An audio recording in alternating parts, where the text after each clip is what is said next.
At this point, we can explain the mid-heaven and how Aries comes to be in the mid-heaven. And something very interesting you might want to research yourself on YouTube is a video called Solar System New Interpretation by Dr. Palathadka Keshava Vahat, B-H-A-T. No, just the name of the planet. What is it called again? Solar System New Interpretation. And at the 1 minute point 45 mark, Keshava had the insight to show how the sun, of course, is teaching that the sun is spiralling through the heavens, which it is, in a vortex system where the sun is at the apex, just like Walter Russell teaches, and all the planets are sort of following, orbiting behind the sun, but with the sun, not around it, all in this one plane here, like this. But you know, you'll have Mercury going around like this, and then Venus, and they get bigger and bigger and bigger. And as the sun spins, the planets are sort of thrust around with their angular momentum, and they are carried in the wake of the sun in this vortex. This is in fact how the solar system works. It works like this, because all solar systems, all the planets, according to Walter Russell, come from the equators of the suns. And what they do is they are ejected from the equators, and as they go out, so the first one from our solar system would have been the likes of Pluto, Neptune, Uranus, then Saturn. And that's when Saturn had dominion over the world. Then Jupiter takes over from Saturn, Mars, Venus. And all these planets, what they do is they get bigger and bigger as they recede away in the wake of the sun, as they grow. Our Earth is growing. Yeah? You can check this out on the internet. It's a fact. The Earth is expanding and growing. The rotation is speeding faster and faster, and the orbit is slowing down. So these orbits slow down, and they recede and go away from the sun, and the rotation speeds up to keep the equilibrium between centrifugal and centripetal forces. Otherwise, these planets, they fly off on a tangent. According to Walter Russell and the book A New Concept of the Universe. You should read it if you're interested in this stuff. Also, another fact with the Earth is that there's a cycle called the obliquity of the ecliptic. And as I showed you before, the Earth like this, and you've got the Tropic of Cancer and the Tropic of Capricorn, and this sine wave is 23.5 degrees in wave amplitude, right?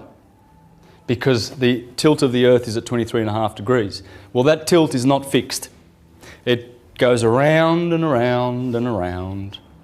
Every 2,160,000 years, it does one revolution. It's the axial revolution. The axial revolution. It's 2,160,000 years. In 140,000 years, if that tilt moves 1 degree every 6,000 years, that tilt, which reduces the obliquity of the ecliptic. So the obliquity of the ecliptic is at 47, right? Well, it's reducing and reducing and reducing. In 140,000 years, it will be at zero a tilt, and we'll have a one-season year. And the Earth's been doing this for millions of years. These are the 4 bigger seasons of the cycle of the obliquity of the ecliptic. It's something very important to understand, because now that you know that the tilt is always migrating 360 degrees, the planets are growing, speeding faster, orbits are slowing down, that's how solar systems work. That's how the serpent, the spirit, and the spiral in the universe works. So how do I know that Mercurius is the founder of this science, or mind, Thoth being thought? And it's also the word of God. Do you know what the word is? The logos?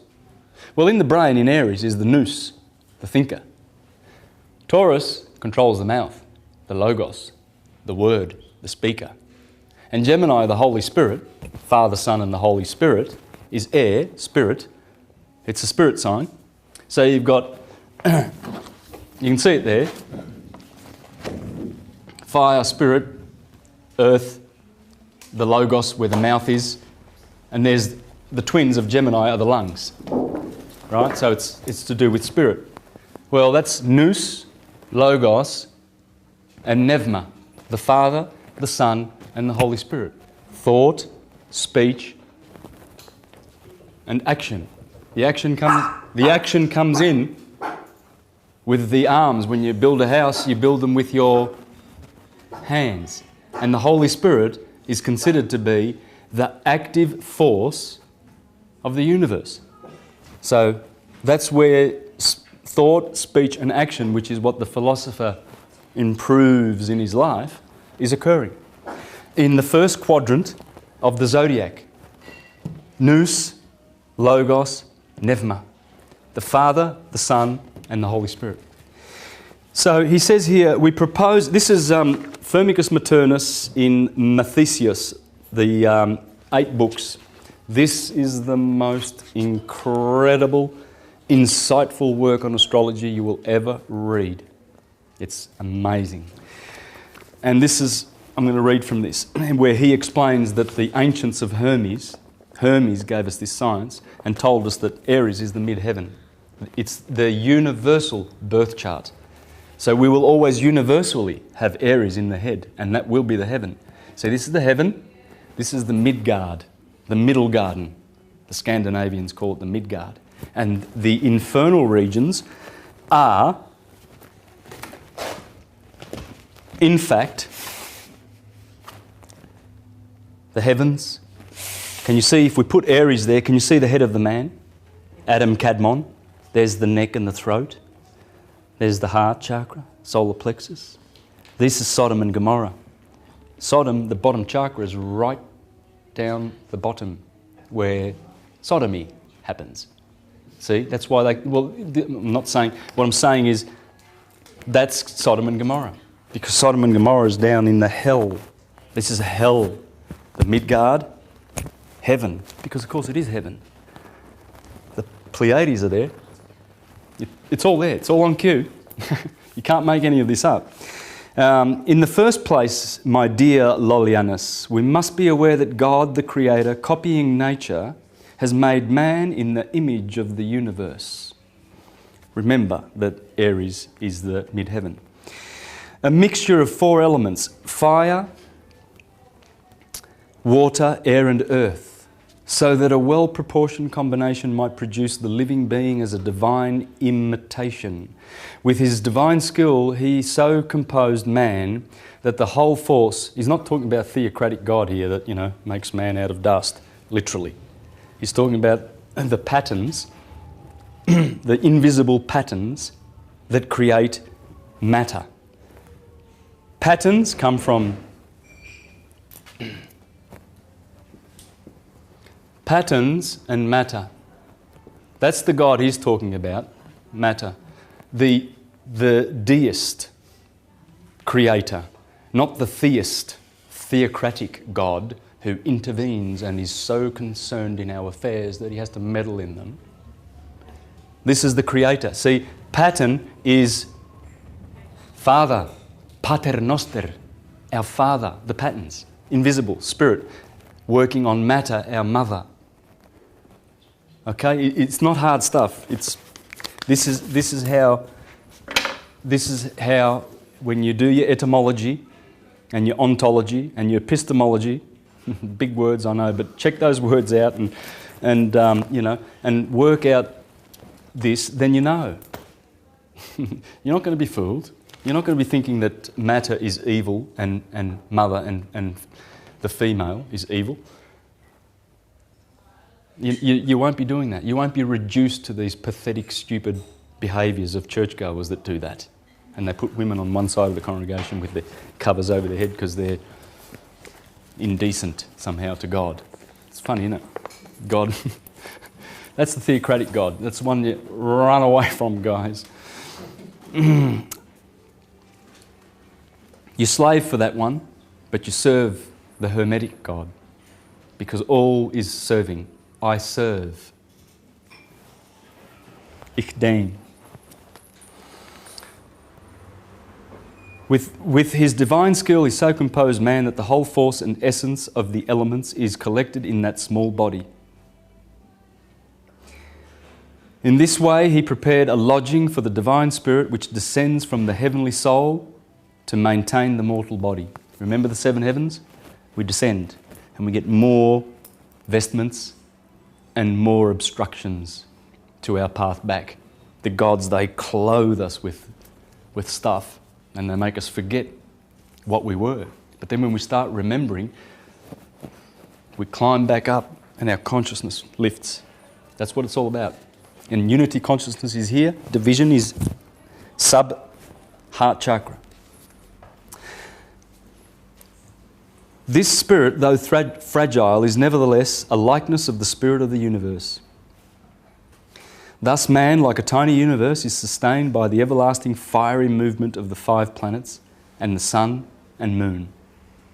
That's how man is sustained. The 5 planets and the sun and the moon. Those divine men, altogether worthy and admirable, Petosiris and Nechepso. We're starting to get some names. Take note of the names, guys. Petosiris, or Osiris, Petosiris, and Nechepso, or Nechepso, who approached the very secrets of divinity, also handed down to us the birth chart of the universe in order to show us that man is made in the likeness of the universe according to those same principles by which the universe itself is ruled, and that he is sustained forever by those same everlasting fires. Petosiris and Nechepso in this doctrine followed Asclepius. Remember Asclepius? The healer, Ophiuchus, Hermes' subsequent follower, the healer, the god of healing. They're all principles. It's the principle. Mercury is the right divine brain that we're going into now with the higher consciousness. That's what it is. Mercury is the one that gives us this. This brain can't work that out. We need it to do all the data and the figures so that we've got the figures right, but we can only intuit it. It's got to be intuited. And that's what the higher mind is. Hermes. It's Hermes. And Moses is also Hermes, okay? Never forget that. The Jews identify who the guy with the stylus is. Hermes is the guy with the stylus, Mercury. And Moses is the writer. He wrote the 5 books. Well, and the 2 tablets of the law. Would that be the wings of the caduceus that Mercury holds and the intertwined serpents? The serpent that Moses intertwined in the wilderness? And Jesus is going to be hung like a serpent on the cross, he said? It would be. And Moses died on Mount Nebo. Wouldn't that be who the Babylonians called Mercury? Nebuchadnezzar, named after Nebo. And the Buddhists call him Buddha. It's the principle. It's the right brain. So to them, most powerful Mercury entrusted the secret.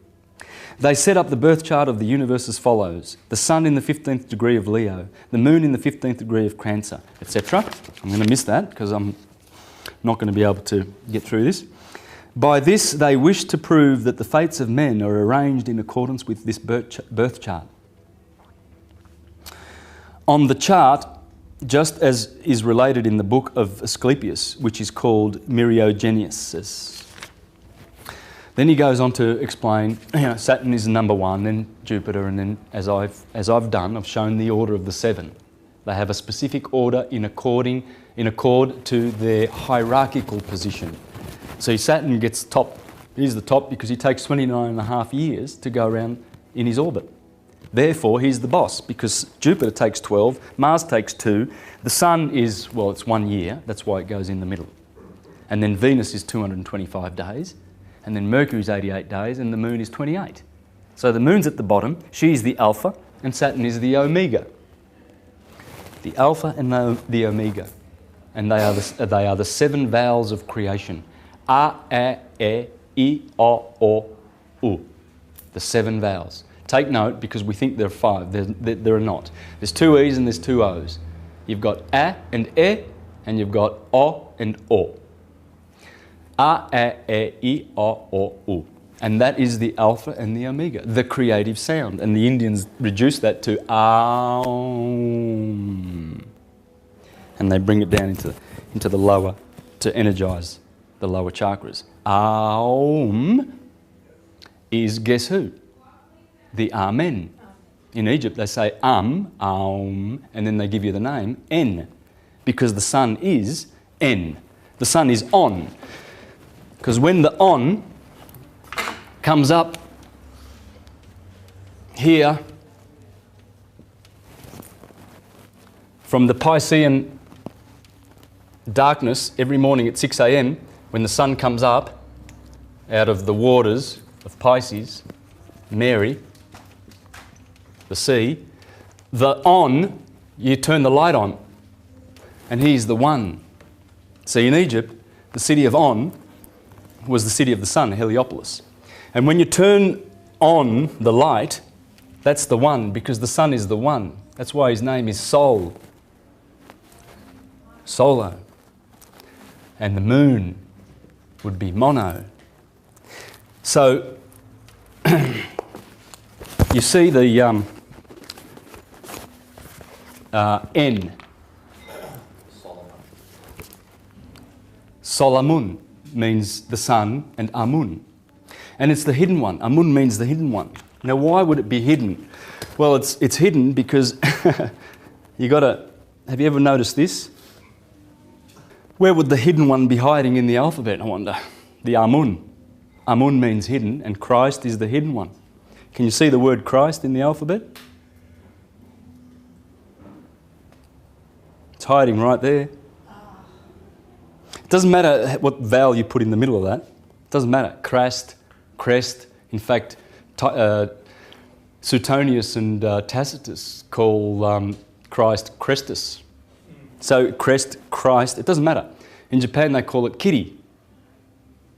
Kido. This is the Kido, the Christ. It's hiding. That's what they do. And there's many more. This stuff you can learn from Alvin Boyd Kuhn, as he puts the letter A here, and then he goes around and M is here. And A is followed by B, Abba. Abba is the father. And M is the mother. The middle letter of the alphabet is M. Matter. A is for spirit. Spirit and matter. If you see the South Korean flag, for instance, you'll see that they have the yin and the yang, right? And this is the yin, red, and then the blue part, southern part of their flag is the water. M is water, marine, Mary, maritime, and N next door, navy, naval, nautical. So M and N, and in fact in the Jewish alphabet, M is mem, and it means water. And the word next door, nun, means fish, to swim in water. So M and N are here, right on cue. And you want to read that. It's the esoteric alphabet by Alvin Boyd Kuhn. So now this is the point he comes to. And so from events which actually occurred in history of mankind, the hypothetical birth chart of the universe was put together with allegorical meaning. It has been handed down to us as an example to follow in the charts of men. So that we may not seem to have left out anything, we shall explain how it can be proved that man was created in the image of the universe. Then he goes on to say, in the chart of the universe, which we have said was invented by very learned men, and he did mention who that was, didn't he? Did I read Mercury? Mercurius?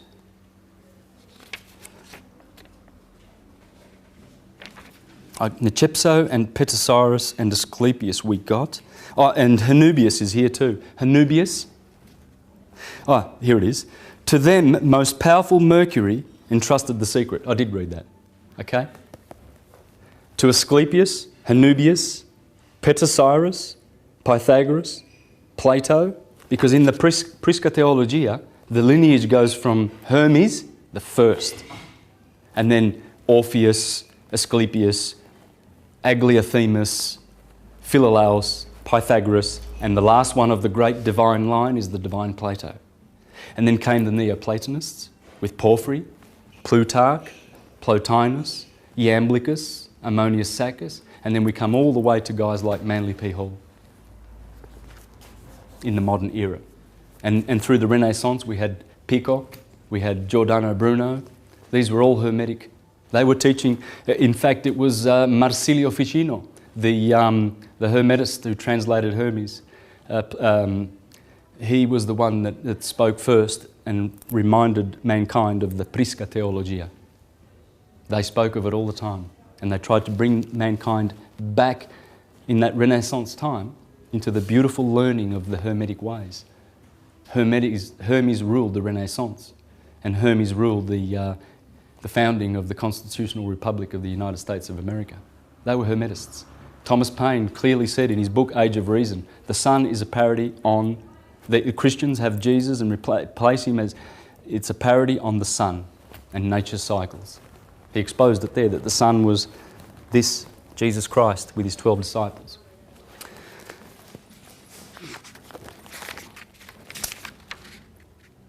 In the chart of the universe, we said was invented by very learned men, the medium caelum is to be found in Aries.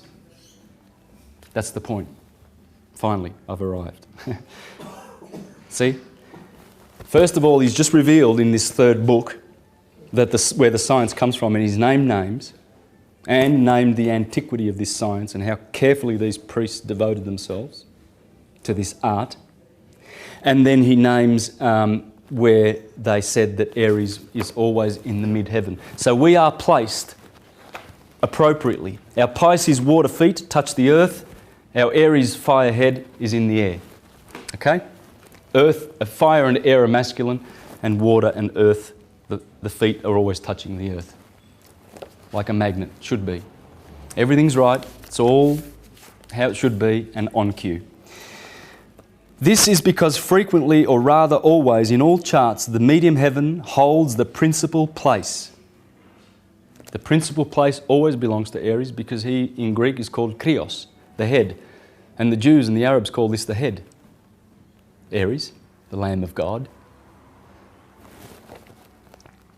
And from this we deduce the basis of the whole chart, especially since most of the planets and the luminaries, the sun and the moon, send their influence toward this sign. So all the planets, he just said, all of them, the sun and the moon, they send their influence to that sign. Yeah, up to the Pleiades, up to the pineal gland. Now, the reason I mentioned Keshava the Hutt, at the 1 minute 45 mark of his video, The Solar System, New Interpretation, I urge you to watch it, and also have a look at Nassim Harriman's version of this solar system. It's a little bit different, but it works. And at the 1 minute 45 mark, you will see this. He was doing his thinking. He's got the sun going around. He's got the sun going around with all the signs of the zodiac, like this, as it goes spiralling through the heavens. And guess what he's put up here as which sign of the zodiac? Aries.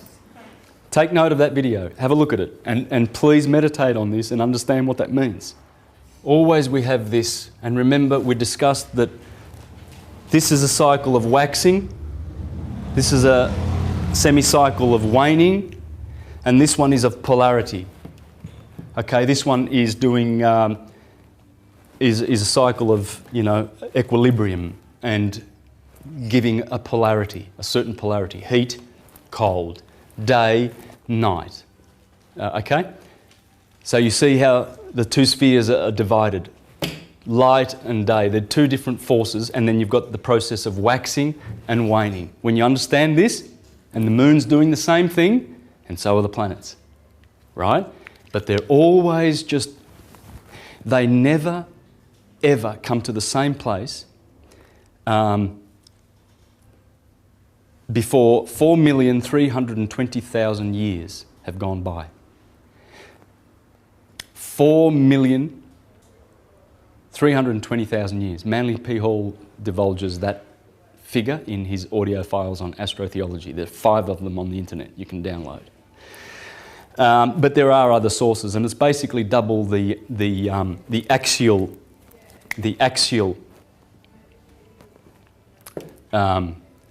revolution. Remember that one? 2,160,000. Yeah, it's basically double that. Now, but it's interesting how these cardinal points influence everything else. You've got AC over here, the ascendant, and you've got descendant over here, and this is the meridium, or the mediocello, and the nadir. This is Dom, because Adam Kadmon, beginning at Aries. Now, please notice, if we put the Aries at the midheaven, you see where the head of the human being is here, and then the neck, and then it curves around, and the feet go back up to meet the heavens. And in the Egyptian system, we've already discussed that this is a sort of like a judgment here, judgment day. In fact, everything below the kidneys, according to the esoteric occultists, was Egypt, hell. And Egypt, of course, is this red stuff here, the Red Sea, right? All this stuff helps. I know it's biblical and stuff like that, but it helps. Now, there are 4 virtues. The planets belong to one of 4 virtues, okay? You've got the active virtues and the passive virtues. The active virtues are hot and cold, and the passive are wet and dry. So this is important. Hot and cold. Hot and cold, wet and dry. Now, the planets will be 2 of either one of those things. For instance, the sun is hot and dry, undoubtedly. The moon would be cold and wet, although I might be mistaken about that. I know Saturn is cold and dry. And this is why Saturn is known as the greater malefic. In our solar system, those beautiful forces that they represent, Saturn and Mars are considered to be, Saturn is considered to be the greater malefic, and Mars is the lesser malefic. Combined, those two are responsible for about 90% of all the illnesses on this planet. Their forces. So you need to know where they are in your birth chart, number 1. This is for your health, okay? This is the health. So, what you know, let's grab a chart. There's a chart, for instance, okay? Now, this person is born under a grand cross. See those red lines that go, and the square, there's a square there and there's red lines running through them. That's called a grand cross. That's a cardinal grand cross. Because those points are in the cardinal signs, Libra, Cancer, Aries, and Capricorn. This will produce illnesses in the native. This person will have problems. Basically, that's a lot of friction. To be born under a grand cross is very, very special. I've got 4 examples here.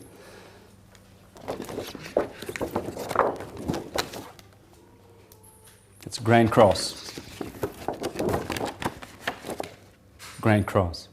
So, you see, remembering that Aries is the head, the moon here in the causal, in the macrocosm, is in the head. It's in Aries. This person's got an Aries moon. You? Here they have Mars in Gemini. It's this part of the body. And here's Uranus in Leo. You've got Pluto in Virgo. Neptune is in Scorpion, and he's very happy there in Scorpio, believe you me, because he's the higher octave of Venus. Right? Neptune. And he represents the same loving, benefic influences as Venus does. So Scorpio is the generative area. In fact, Neptune was in Scorpio from 1957 to 1970, 13 or 14 years for all those baby boomers. It explains the sexuality, believe you me. Have a look into that, what Neptune in Scorpio does. You see, Neptune has only gone around once since we've discovered him in 1848, I think it is. Don't quote me. But he was discovered in 1948. Well, just 2 months ago they announced that Mercury's done an orbit, finally. But in the 60s, all through the 60s, all the way to 1970, Neptune was in Scorpio. Believe you me, that defines that generation and the sexuality of that generation and the awakening, because he's a liberator in that sense. Okay, you've got Jupiter here on the cusp of Scorpio and Sagittarius. What I'm doing is I'm just showing you that this person has got a particular constitution and configuration. The planets have given this person a particular configuration, different to yours. There will never be another one like it. There's only one person that gets this. I mean, you know, you could do the birth chart for various people around the globe at this particular time, but and they'll have similarities, but they will not be the same. Like no snowflake is the same, even though it's produced at the same instance around the world. There's never one the same. Yes? Why is that? Well, that's the beauty of the patterns of the Father, impressing itself on matter. Because 7 is the number of nature, 12 is the number of mind, mind over matter. The septenary, the serpent, is going around, Quetzalcoatl, he's creating, he's the demiurge. It's the creator that the mind sends forth, this mind. The dodecahedron, ether, the cause. It's the stillness, it's the oneness. And the oneness must divide or tip its balance in order to create motion, because everything you see is motion. And this is why this science is so important, because when you understand that and you don't get fooled into thinking that there's any substance in the elements of the periodic table. Gold is hydrogen, hydrogen is sulfur. They're just different states of motion. And in order to grasp that, I would suggest reading Walter Russell's book, New Concept of the Universe. That man was had his pineal gland opened at a very early age. You can do research on him and find out, but... That wasn't the one that the trepanning, was it? Well, he relates to the world in his biography that that's how he got to know nature. And you can't debunk him. Try and debunk him. You won't be able to. Everything he says is electricity and magnetism. Electricity gravitates, and radiation, the feminine, radiates. And that's what you get here. See? You get gravity, or rather radiation, and gravity. See, what's going on is equilibrium is here. Creation occurs where you pull something off equilibrium. Otherwise, it wants to stay still.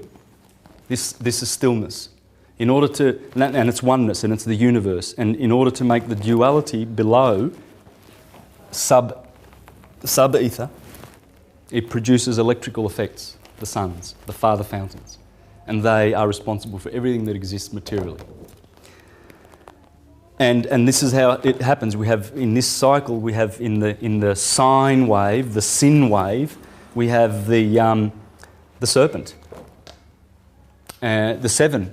Everywhere you go, everything's a septenary. And we as Manly P. Hall says, you cannot but run into 7s wherever you go, because we come from the perspective of a septenary. We are a septenary. We are a feathered serpent. The caduceus is in us, the tree of life, as I've shown you, the Kabbalistic tree, the 10 Sephiroth. That's us. We are the living Christ. The Apostle Paul says the Christ is within. And it's this Christ, by the way, as I said before to someone, what's a crystal? It's Christ. Same spelling. Because it's crystallized light consciousness. That's Christ. And we're crystals. We're carbon crystals. Dodecahedrons, icosahedrons. We're all of this. And it's all motion. So this person, now I know this person, by the way, and this person is very, very ill. Very ill. And the illnesses are there, you can see them. Heart. Now I got this from the book that I shared with you. So you've got these are the deacons, you see. So if you see a that's 13 degrees. Uranus is 13 degrees in Leo. Okay, so that's obviously the middle deacon. So this person is concerned with the blood. This person will have blood matters to deal with. Now I've done hundreds of these types of charts for people, and I've always picked their physical problems. Pretty much if you go, this is pretty simplistic, but you can pretty much go with this. Arians normally have headaches. This person won't have headaches because these blue lines are trines and sextiles. Trines and sextiles, see, because these aspects, Uranus is aspecting with the moon, and it's fire with fire, that's a trine, it's 120 degrees, and that's giving good energy to that. You see? So this person will not have headaches, but if that was, say, if Uranus was here in Cancer, then you would have one of these, a square, 90 degrees. And then this person, being in the 18th degree of Aries, would have migraines. I've picked hundreds of these. That's what I look for. First thing, I look for the oppositions. You look for all these, malefic aspects. And I usually look, my eyes always go first to Saturn and Mars to find out what they're doing, because they are the malefics. And whatever house they are in, you see this is Saturn in the first house of this person. So that will have a malefic influence. Or it'll have good influences too. But that being the first house, see the houses are below the horizon, so that deals with you. I'm going to get to that in a minute, but for now we're doing the health. Here we have Capricorn is the knees and the skeletal structure. Here we have Aquarius, which is the shins and the circulation. Because Leo is the heart, directly opposite, the blood and the circulation. And so this person seems to have afflictions there, but you need to work out the degrees. 21 degrees Mercury and the Sun in Aquarius. This person is an Aquarius. 21 degrees and 23 degrees. That's the third deacon. Aquarius rules the movements. Knowing the person, I can tell you, rest assured, that that's the situation. So you look for these things because, like acoustics, the vibrations that come from these orbs are like the acoustics that an engineer has to work with at a gig. He might have his 30-band EQ with him, and he'll start over here, and he's got 30 bands along the spectrum, the lower vibrations and the higher vibrations over here, and he'll pull out the frequencies that are feeding back. They're squaring or whatever, you see. So he's got the opportunity to do that. Well, with astrology, those 7, as they go around, they create different dynamics in the solar system, and some of those dynamics are good and some of them are bad, depending on 2 things. The signs that they are in. For instance, Saturn would be happy in Capricorn because he rules Capricorn. So this person, wow, this is a good thing for this person. This person has some really good attributes and things to look to and build on, because what you have to do is transcend these and work with these. Know where they are, know where your weaknesses are and your strengths. So Saturn is happy there. The Sun is not happy in Aquarius. usually, because that's the opposition of the sun, the detriment of the sun, rather. So in astrology, each planet has its house and its opposition, its fall and its detriment, exaltation and its fall. Okay, so let's get that right. So we've got the humours because the planets will be this. Okay, Venus is probably, I think, she'd have to be wet because she's generative. Oh, I can check that, but I haven't done a list of anything of that. But rest assured, they'll either be one of the active,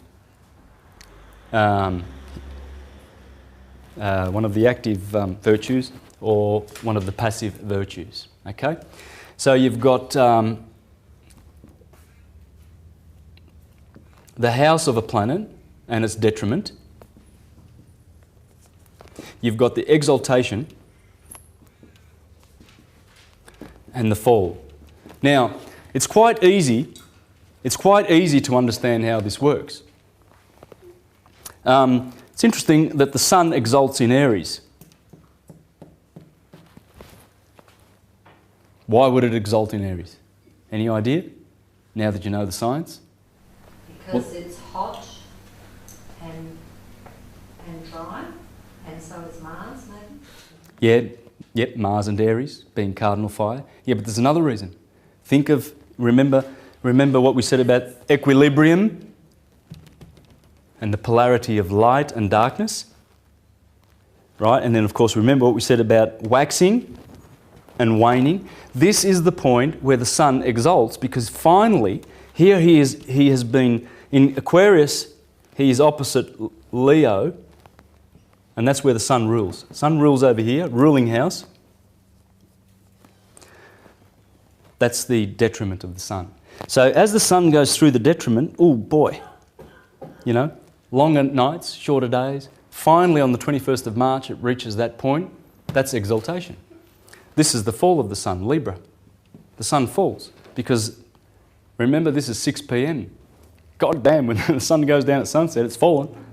And the Egyptians said that's the death of the sun, the judgment of the sun and the stars and all the planets that go beyond the horizon.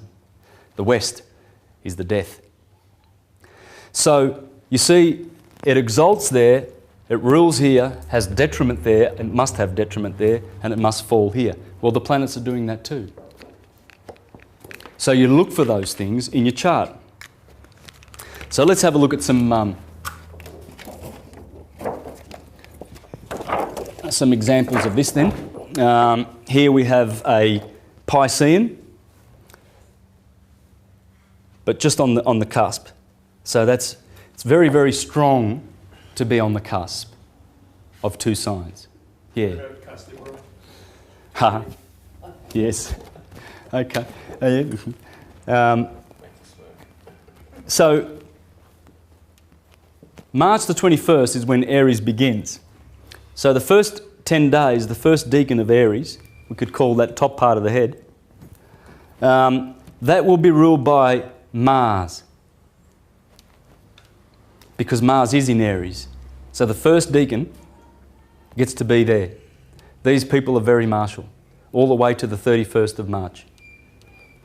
Then this decan here, and by the way, these are affected by Pisces, people born here, in that first decan. They have Piscean contamination or influence. Whereas these people from 0, 1 to 9, or 1 to 10, this decan, these are ruled by the sun. The sun is here and Jupiter is here. And this is how you work it out. Aries is the first fire sign, Leo is the second. It's got the sun in it, therefore it gets the second decan. Sagittarius down here is ruled by Jupiter, the third fire. Therefore Jupiter rules here. And that's how the decans work. Okay, and we see how the decans are going here. So if you've got an aspect, like a malefic in the first degrees of Taurus, look at your nose, and there'll be something associated with the nose that's giving you a problem, or the throat, or the ears. You wonder why your brothers and sisters have all got some certain affliction that you haven't got, and why certain people are prone genetically to certain diseases and stuff like that. Well, believe you me, when you're born, sometimes you actually choose charts that go with genetic makeup.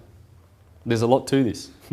Yeah, your souls, when looking for incarnation, go to configurations, and at the right time that will give them similar configurations for the family's vibration and the way they are configured. Because that's how you get into incarnation. You get attracted to certain spirits or certain kinds of characteristics in families that you're attracted to. Same vibration. It's like a soul group. So again, here we see good aspects. This person has a lot of good aspects. There's the first degrees of Pisces, and so that would rule coordination. They'll be good on their feet, right? Rest assured, if that was a bad aspect, these people would have trouble with their balance eventually, because that part of their solar system has been debilitated. The acoustics are not vibrating the way they should. See, if those planets want to go around and rejoice in certain signs, they rejoice in certain. For instance, the sun is always happy in Aries, loves it. The spring, impregnation. This is glorious. The exaltation sign of the sun. He knows where he's happy. He knows where he exalts. You see, but then if there's a planet over here and it's afflicting it, these Arians with afflictions, have usually got those particular problems: concentration, migraine, and skull. Now, let's go on to the houses, because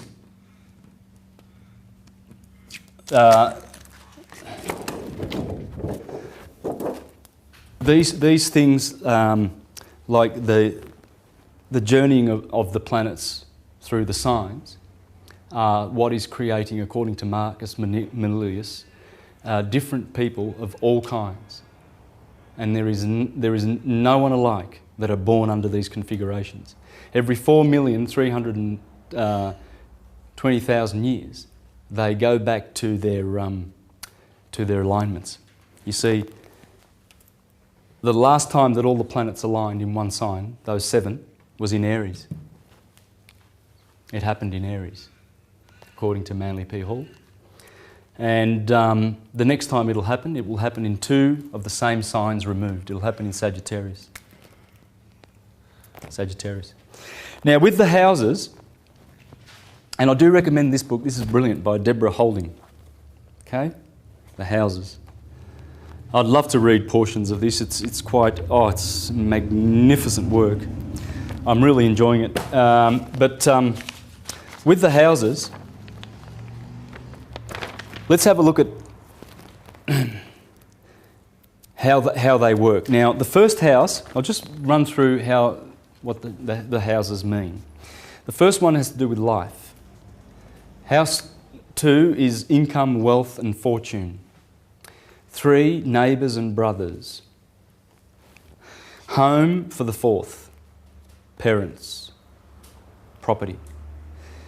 Pleasure for the 5th house. Illness and infirmity for the 6th. Partners, marriage for the 7th. Death, trial, wills, inheritance for the 8th. Long journeys, dreams and visions, and learning and travel on the 9th. Careers, honours, dignity, glory, distinction, authority in the 10th. Friends, good spirit in the 11th. And enemies in the 12th house. Now, when we have a look at our zodiac signs, we see Aries, and we learn a little bit about Aries and its nature.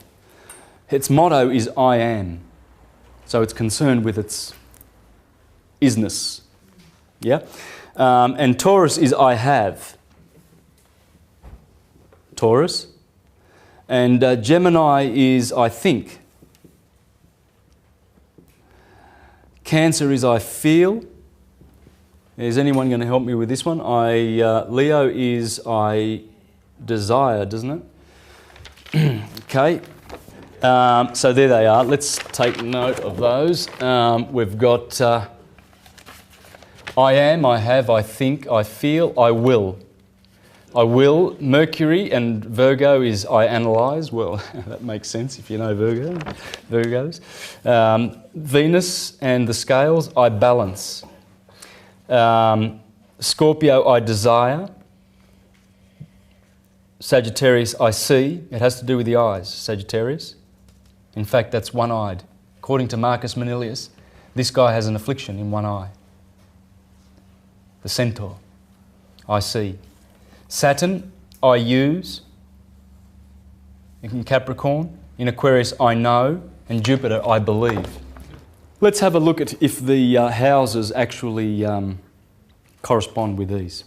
Well, the first house, and by the way, the houses go this way, okay? The first house will be here, in fact, because that's the ascendant, and the first house must ascend in order to be the first house. And then the second house follows the first house, so this is the second house. It doesn't go that way, all right, because we're following nature here. But the first house is dealing with life. The second house I have, well, Taurus, the materialistic sign, I have dealing with income, wealth, fortune, profit, property, livelihood, etc. Gemini, I think, the third house, dealing with brothers. Would there be two twins in Gemini? Pollux and Castor, brothers. The crab is the home. So the fourth house, which will of course be over here, that's 1, 2, 3 and 4. The fourth house, which we have to go this way to get its meaning. The crab likes to bring in her family. She brings things in. She's motherly. It's the moon is here. That's the mother. The moon is here. Water is here. Cardinal water. It's a cardinal water sign. It feels. It's a crab, motherly, and the moon. How many more motherly things do you want in the fourth house? You know, so it's doing with parents and the home, right? Because remember, the sine wave is going to obey the influence. And as you will see in a minute, you'll see that people born under the signs do actually have certain physical traits that prove and show that they are under these orbs or these signs or the elements or the modality. And you can go forever and forever with this. Man, I've had to guess some people sometimes through their element and whether it was mutable or cardinal or fixed. And it works all the time. So Leo, the sun. What's that going to be dealing with? Pleasure. The lion, symbol of pleasure. It also has to do with children, joy, love affairs, gambling, clothes. The house of Bona Fortuna, the fifth house. This one is illness. This has to do with illness. And mala fortuna, bad fortune. Work, domestic chores. Well, domestic chores, that's where you do the most work all year round, in the harvest of the Virgin. And illness, probably because of the decline of the sun and the mutability of the sign, and also where it rules, Virgo, the belly. And it is known to occultists that if you keep this in perfect health, as Thomas H. Burgoyne says, your whole organism will be perfectly healthy. Because all diseases come from the stomach being upset and putting things in there that you shouldn't be putting in there. Society has really given us lots of goodies to put in there that shouldn't be in there. Wow, processed food is the most dangerous of all, because they've been cooked and processed and added to and refined and twisted and tortured, and they bake it and roast it and fry it, and everything's done to it, right? So where does the light go?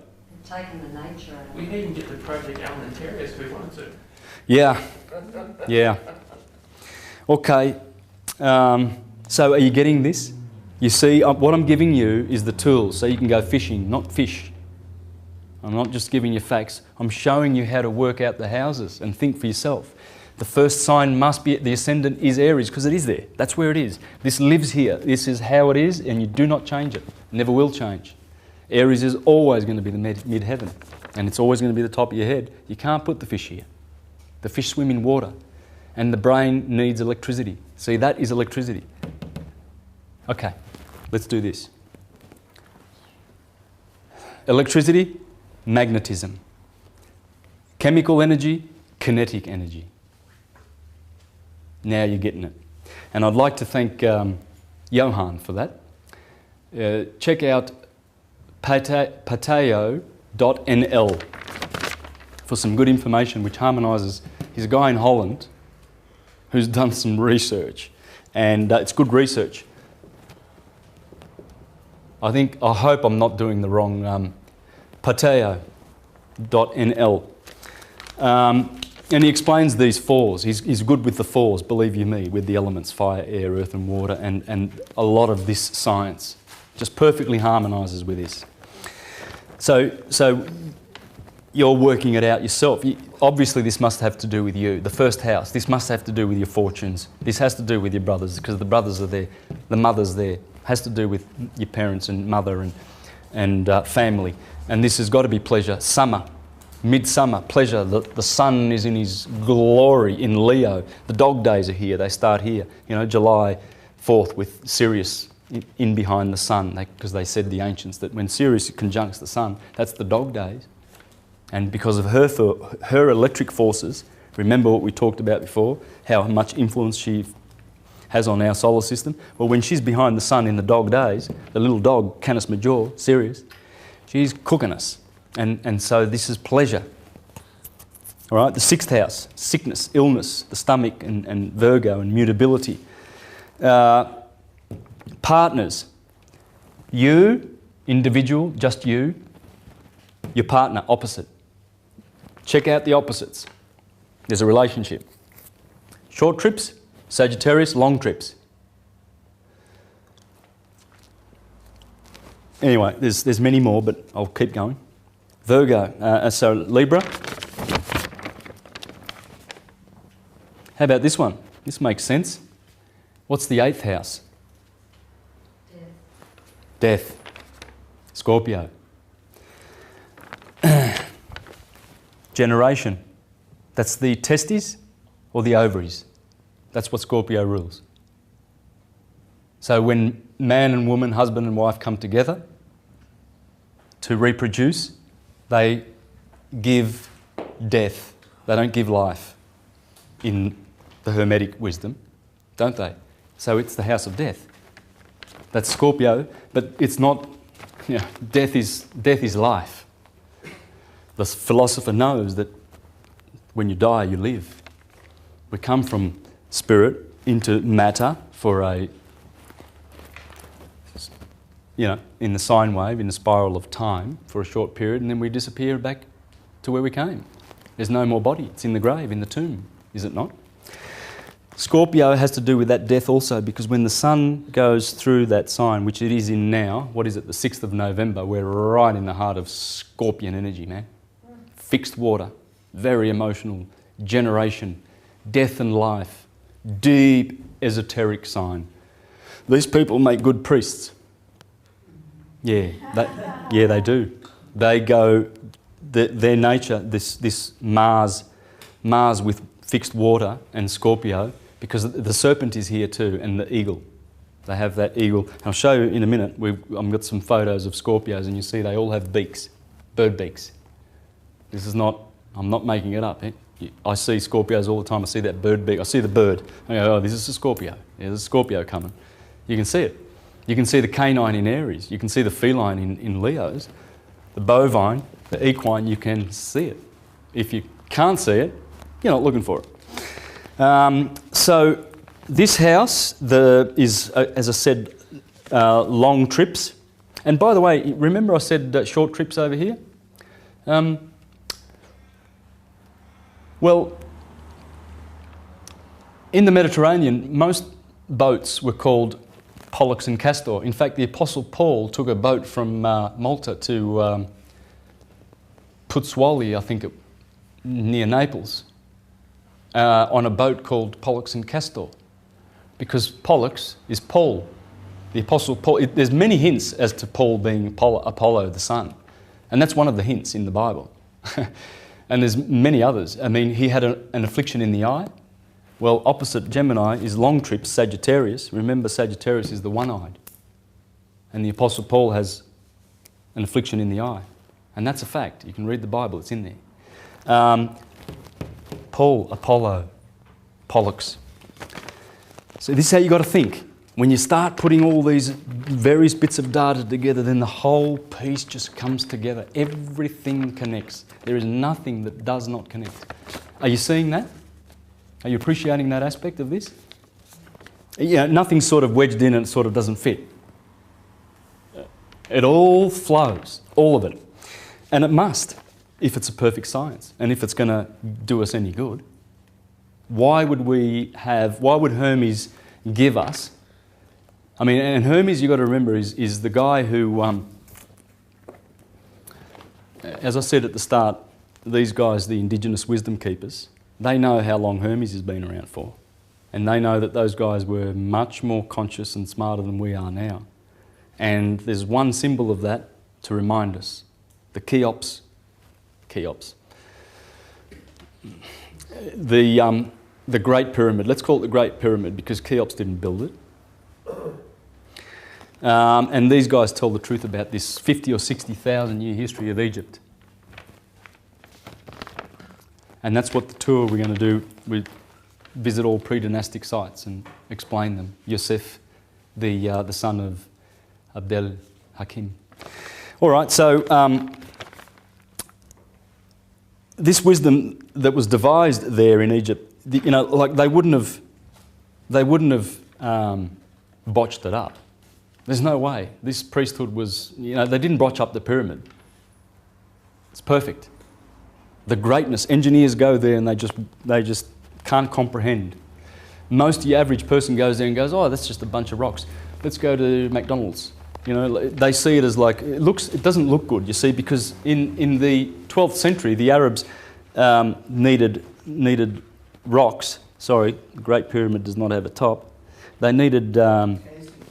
hey? Casing stones. Yeah, they stripped the casing stones off it. 1,000 years ago, if you were around, you went down to Egypt, you would have seen this was beautifully just... Man, you couldn't even see a join between the two rocks. It was that polished that it was reflecting. The limestone was reflecting like a mirror. This engineering is the same as this engineering here, one and the same. And anyone who comes along and poo-poos this, oh, astrology, isn't that a pseudoscience? Well, that's the time to either decide whether you're going to have an argument or just walk away. Don't bother. I've learnt not to bother, unless I care for the person in one way, and I'll say, look, what do you know about astrology? And I'll get into it. But usually half an hour down the track, you plant the seeds anyway. You can only do that. Fame, the 10th house. Fame. I wonder why you'd have fame in the 10th house. Well, the 10th house corresponds to... well, it is Capricorn, yes, but it corresponds to the mid-heaven, really, because that's the 10th house when you're going around 4, 5, 6, 7, 8, 9, 10. Okay, we're talking about the 10th house. And the mid-heaven is between these two houses. So this one is religion and fate and dreams and visions and learning. And this is your career, honours, dignity, authority, power, glory, distinction, etc. And so why? Well, obviously because the sun now is in its mid-heaven and he's receiving his honours and glory. He's collecting. He's dignified. We look up and summer sun, you can't say, oh, you weak sun, my plants aren't growing, you're useless. You can't curse the sun on that day. You can curse him here if you're so inclined. I don't know why you would, but that's the blessings. He's in the top of the kingdom. So of course you're going to get honours and fame and glory. So and you have love. You have in the 11th house you have love, ambition, triumph, good spirit, friends, and then the 12th house. The 12th house, which is, of course, Pisces, is the house of enemies. Enemies, friends. Oh, I stuffed that up with Aquarius, didn't I? Saying that was enemies. Yeah. So friends.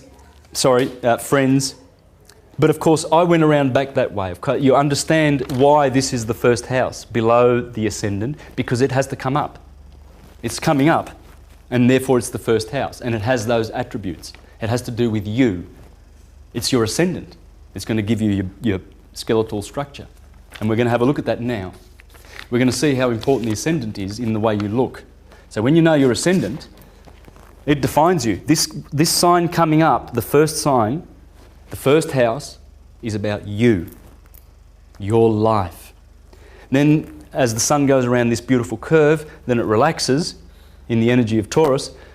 It tells you about what you're going to have, how much of it you're going to have, what planet's in Taurus. If Saturn's there, squaring with Mars, ooh, forget about it. You're going to be a pauper, right? But if you've got, say, Venus in there, trining with, having a trine with, say, Taurus, another Earth sign, and there's a beautiful planet in there, perhaps Mercury or whatever, the Sun, that will give you riches. And you see that. I've seen that in my family. I won't give an example because it's negative on me. I'm the one that never has money. My brother always has money. I checked his birth chart. Yeah, and there's money in his birth chart, and he keeps looking down at me saying, why don't you save your money? And I look at my birth chart and I go, yeah. Saturn's the malefic, the greater malefic. Mars is the lesser malefic. Jupiter is the greater benefic, and Venus is the lesser benefic. But the Sun, the Moon, and Mercury, Mercury is is a hermaphrodite. He's never further away from the Sun than 28 degrees. And Venus is never more than 48 degrees. Mercury and Venus and the Moon, because they are inferior, remember they're in the inferior world because they're closer to the Sun. So you can never see Venus full, never. She is always 2/3 full, or 3/4. That's why, the Arabic flag with the crescent, that's not the crescent of the moon. That's the crescent of Venus. The green flag is the sign of Venus, the colour of Venus. Yeah, but that crescent proves how much science the Muslims knew. Yes. Because the Muslims, they actually were the first religion to officially recognise science. The Vatican would never do that. Christianity would never do that. The Muslims did it because they were into science, and they brought this science to Cosimo de' Medici when the Renaissance flowered. But that crescent is Venus. They're telling you how much they know about science, because that flag was invented before the telescope of Galileo. So how did they know you can never see Venus full in her glory? If she could, she'll be much shinier than Jupiter. You see them tonight, at 10 o'clock, you'll see them there, or 9 o'clock, and they're sort of like opposing each other, but they're the two brightest wanderers. Now, I use this book all the time because when I discovered this book a few years ago and I was getting right into this research, I was looking on the internet for, pictures of people to see if you could see how the ascendant affected them and how the sun sign and the moon sign affected these people. Because I had this book, Body Types, and this is brilliant. This is brilliant. But this one here is better in my opinion because it has the photographs of people that we know, and we can see their characteristics. And William Schreiber, I urge people to, I think it's about $20. I actually carry it on my website, but if you're overseas, I prefer that you go to William Schreiber's Astrovision's website and purchase it, because I'm trying to just look after, like Australia and that. So, but this book is brilliant. William Schreiber was very thorough with his research, And he's come up with a great product, I think. It's just brilliant. And through the book, you can see pictures of people that, these are Sagittarians. You can see the equine features,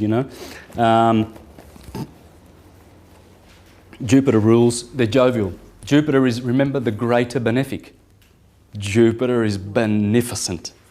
When you've got him in your sign and there's nothing opposing him, in fact, when you're looking at someone's birth chart, check out what Jupiter's doing, because Jupiter absolutely dominates the whole birth chart. And find out where your Jupiter is. Mine's in my feet, in Pisces. I know what that means for me. I've got Mercury and the Moon in my feet. And I know what that means.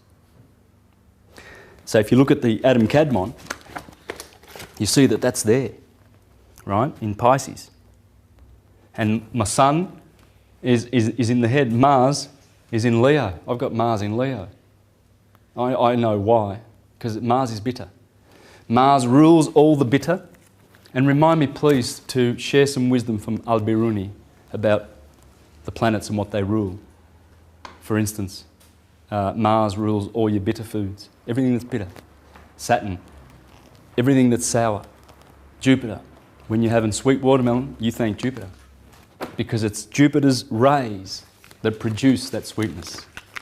Everything, every effect is from those causes. And you just have to look for them.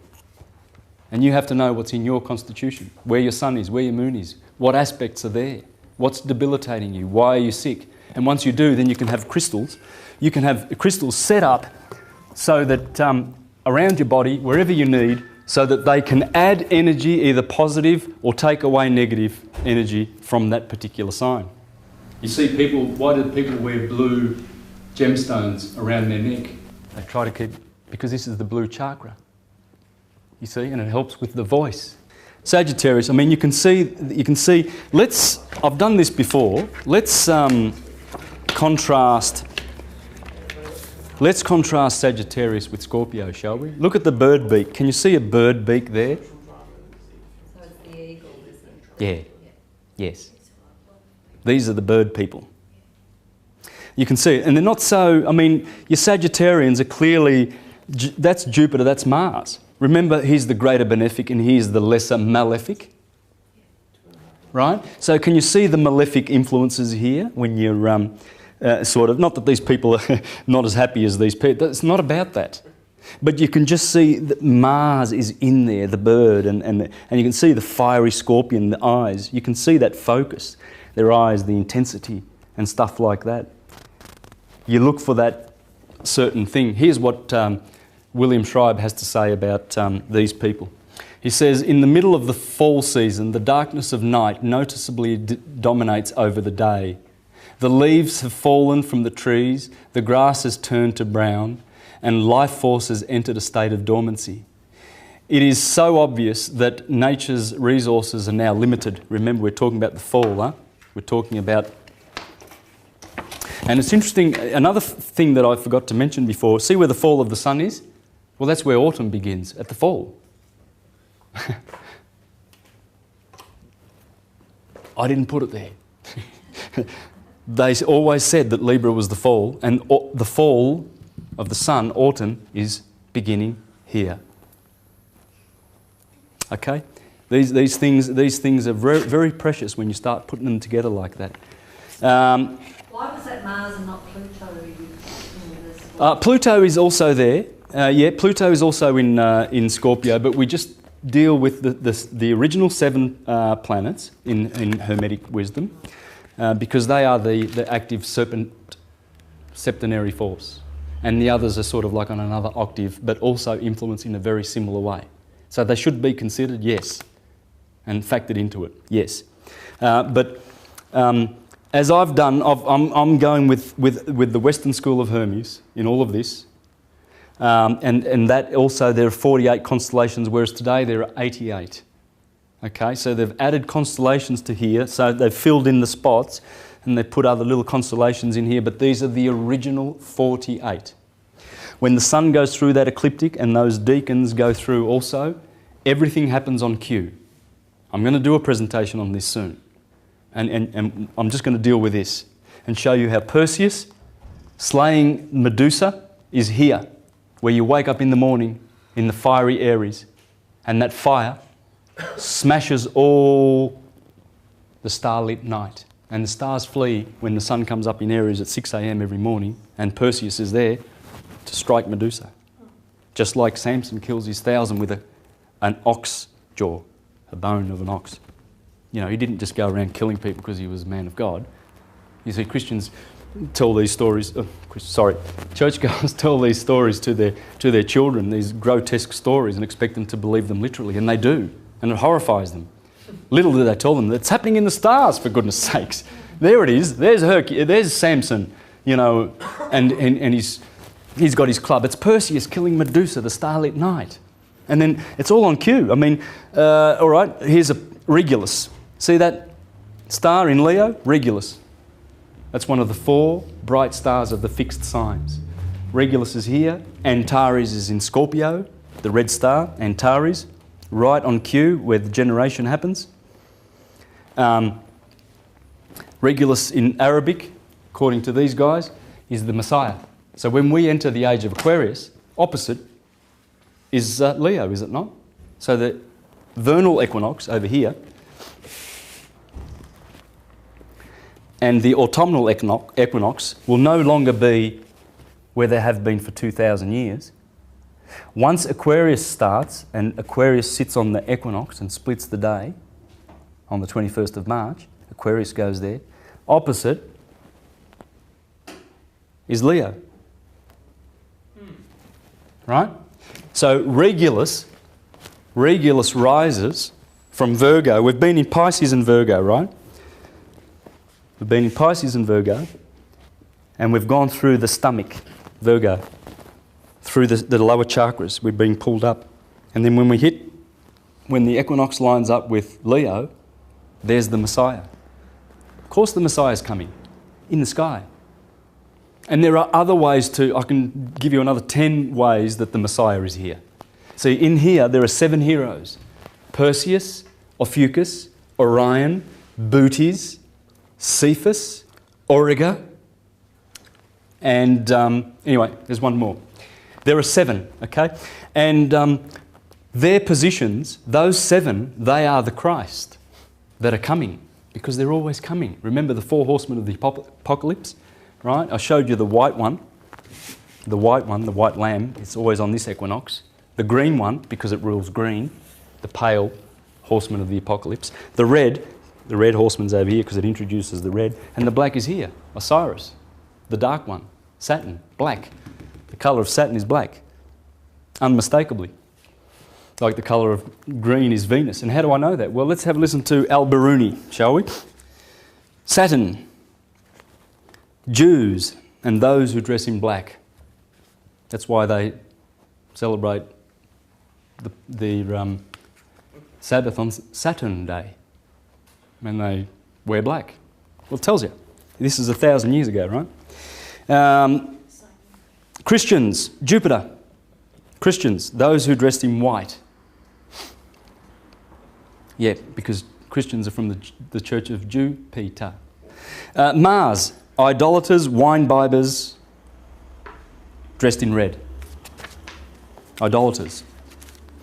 Sun, wearing a crown. Magicians, Mithraists. They follow Mithra. Mithra. Ra is the sun. Venus, Islam. Green. Mercury, disputants in all sects. Moon, adherents to the prevailing religion. What else does he teach us? Saturn, extremely cold and dry. The greater malefic. Male, diurnal. Disagreeable and astringent. When you eat astringent food. Offensively acid. Stinking, jet black. Also black mixed with yellow. Lead colour. Pitch dark. Of course, these produce the humours too. Bile, blood, phlegm, the 4 humours. Blood, black bile, yellow bile, and phlegm. Take note. All right? Mars, extremely hot and dry. A lesser malefic. bitter. You ever had something bitter that you don't like? Now, if you know your Ayurvedic medicine, you know that you need to have your 7 tastes, don't you? You see, in the West, we love our sweet and sour. If you want to be healthy and if you want to be really vitalised, you must have all the tastes. Please enjoy sour and bitter. Include them. The Indians teach this. The Indians teach that. That's why they have cardamom and they have... they put it all in there. And that's why when you eat an Indian food, it's got all these flavours. It's really strong with flavours because they know they've got to balance the 7 to be healthy. Anyway, I'm going to deal with that in the last part of the Prisca Theology on the 20th. So on eating and things like that. Not that I'm, professing to be some kind of expert or anything like that, or giving people advice, but I'm just pointing to what the people who know say, and you can verify this. All right, let's go with some more stuff from this guy here. See, Saturn is cold and dry. Jupiter is hot and moist. Mars is hot and dry. The Sun is hot and dry. Venus is cold and moist. Here are some other things that the planets rule. You've got Saturn, greed in vice, and prudence in virtue. Jupiter, gluttony, temperance. Mars, anger, fortitude. The Sun, pride and faith. Venus, lust and justice. Mercury, envy and hope. The Moon, sloth and charity. In fact, charity comes from church, and church is Circe, which is the moon. Of course it's charity. The virtue of the moon is charity, because she is the church. Now do you remember that Isis saves Osiris because they cut him up into 14 pieces? Well, remember the moon... we had the moon, and we said that when she waxes, she's Isis, and then she turns into Nephthys as she wanes, okay? Yeah. Well, Osiris lives down here. He's Saturn. He's black, and he's dead in the tomb in Tartarus. So the 14 pieces that Osiris gets chopped into are the 14 sub-equator lunar mansions. She has 14 houses here, and she has 14 above. She has 28 houses. And there they are. They are the houses. Everything below quarter moon waning and below quarter moon waxing is the 14 lunar mansions that Isis begins here. See that beautiful slither? The crescent of the moon? When you first see that, traditionally the Jews give that day Monday. Right? Because this is Sunday. Because the sun blots out the new moon. You cannot see the moon for one day. And this is Saturday. Saturday, Sunday, Monday. That's how they worked it out. And that there, when you see that light, that blessing of light of the moon beginning on her climbing her holy mountain, takes 14 days for the ovaries, for the eggs in the ovaries to mature. If fertilised, 270 days later, the woman in the womb will produce an offspring. Otherwise, 14 days later, the woman will menstruate. And that's the beautiful cycle of Isis. Right? So Isis, when she picks up on her journey, she saves Osiris and puts him back together again, all his 14 pieces, and reinstates him as Horus on the horizon every morning. And the Horus... Sorry? It's the seat of Mars, isn't it? Yeah, Mars is here. Yeah. In Aries. Okay, but great, thank you. But it's the male phallic. Mars is... Why do you have... why does Mars have that? Because that's the phallic of Osiris in Mars. And Horus comes up and he's born again. Osiris is always coming out of the tomb. So here's the tomb. And remember, Jesus, the Son, says, Lazarus, come out of the tomb. Oh, he must stink. He's been there for 3 days. Yeah, the Son dies for 3 days down here between the 21st and the 25th of December. So here we have Librans, okay? So you see the equilibrium of their features. Yeah? And like I said before, supermodels, Librans make good supermodels. There's a lot of them. And they're also got the thinking with the air sign. And you know, look, who have we got here? John Lennon. You have a look at your air types and the musicians, for instance. You know, their lyrics are very, very mind-focused and centred, aren't they? John Lennon, Bob Dylan, Bruce Springsteen. You know, they're thinking types, and their lyrics clearly show where they're coming from. They're coming from mind. They sing from mind. Whereas your fire people have more mystical music, you know, and the water people are always talking about love. Check it out. I mean, do this, get on the internet and think of a singer who is very, very emotional, and check out their birth chart, and you'll find that they keep singing about love and love and love, watery love, because they're a Piscean or whatever, you know. And the earth signs will be sensual, you know, like Michael Jackson and Elvis Presley. Michael Jackson grabbing his crotch, and Elvis Presley, Elvis the pelvis. I mean, it's clearly sensual. Sammy Davis Jr., these people are sensual. You can see it in their music, it comes out. It's undeniable, this science, and you've got to go looking for the elements, the fire. You can see the fire, you can see the mental, you can see the emotions. And they're always ruled by that polarity of the sun and the moon and the ascendant. Yep, we did that one. Yeah, we did that one, of course, yeah, and the Sagittarians. I like to do those ones always because they really contrast well.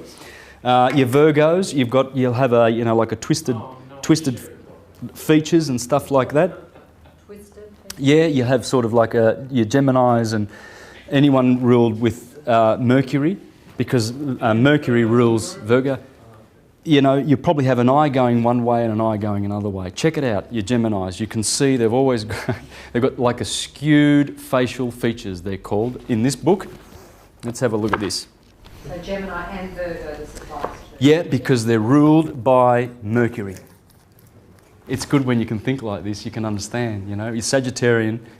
I've got a cousin who's Sagittarian and he's always smiling. You cannot wipe the smile off his face. And I've got two other female cousins that are the same, Sagittarians. Love them. Love them. Yeah, and we all do. We do. We love them. You know, people like Brad Pitt, always smiling. You know, see Tina Turner's beautiful smile. Who can I... Well, I mean, we've just seen them, haven't we? These people are like... The smile is there. It's beautiful. That's Jupiter. You can see the sweetness. Jupiter bestows sweetness upon people. Virgo, you can see the Mercury here. These people are very... they look like the magicians and the gypsies and you know, they look very, very eccentric because they've got mutable Earth and they've got Mercury. Mercury is giving all these contorted sort of features that they have. Chin goes one way, nose goes the other way. Same with Mercurians. Aquarius, I mean, look at the gaze on these people. The air, you can see the fixed air in the mind. It's mental, it's a mental sign. Look at this, the way William Schreiber's depicted them. And they walk with an airiness because it rules the shins. You'll find that these people are good with athletics because they've got a lightness of air. It's a light air thing, and good fighters. If you're looking for fighting, good fighting, just have a look at all your Bruce Lee. He's a Sagittarius, fire. Tony Jai, Aquarius, fighter, and he's a very, very light. He can do somersaults. You know, have you seen Tony Jai? The Thai kickboxer fighter, his movies are just absolutely exquisite. Much better choreographed than Bruce Lee's. He's Aquarius. Jackie Chan is Aryan. Steven Seagal is Aryan. Jean-Claude Van Damme is Libran. You see these, and they are great fiery fighters because their sign will support them in their fight, in that. Leos. See the feline features? You know, these are all different kinds of cats to me. I don't know. I see lions when I see these big manes. They have manes. They do. They have these lion manes. Leos. And they are feline. They really, really are. Aries, electric. You see the electricity of Aries, that cardinal fire at the beginning, that fieriness, the sun just going, and the aspect of impregnation, that's very electric. This is the point where the sun exalts and it gives such a burst of electricity and impregnates all the other planets.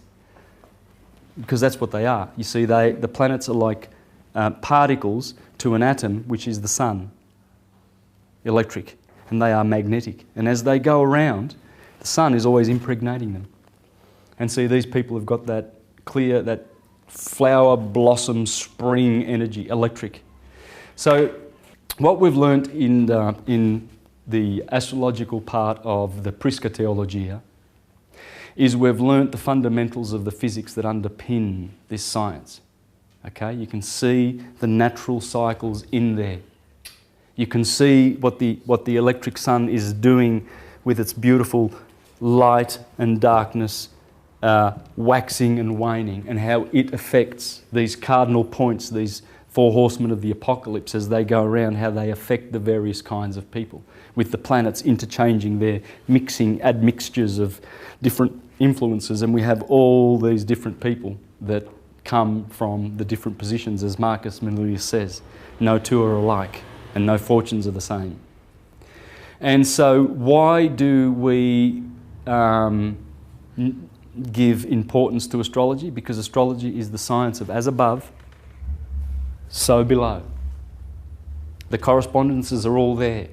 I've just shared with you a handful.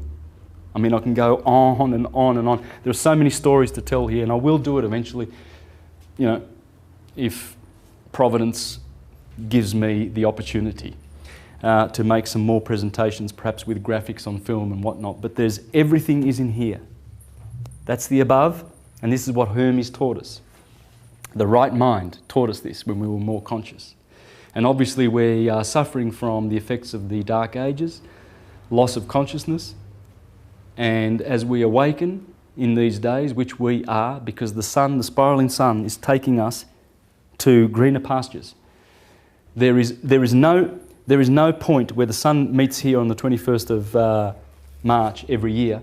It doesn't go to the same place. It's spiralling forever upward, forever.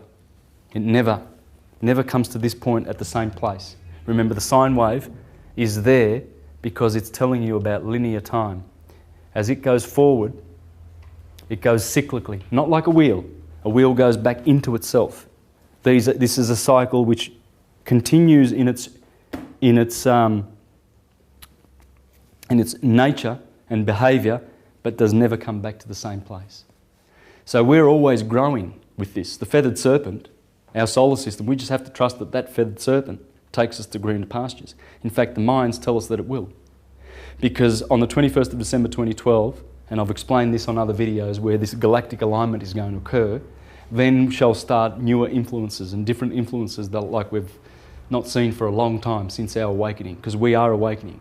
And the dead that shall arise, that the scriptures talk about, the dead shall rise, that's not dead in terms of in the tomb and then all of a sudden you pop up out of the tomb as literalist Christianity try and teach. It's talking about that we have been dead in sleepfulness. We have been sleeping. Now as we learn this stuff and we remember the symbols now because we know what these mean, they've been lying dormant in the winter of unconsciousness for thousands of years.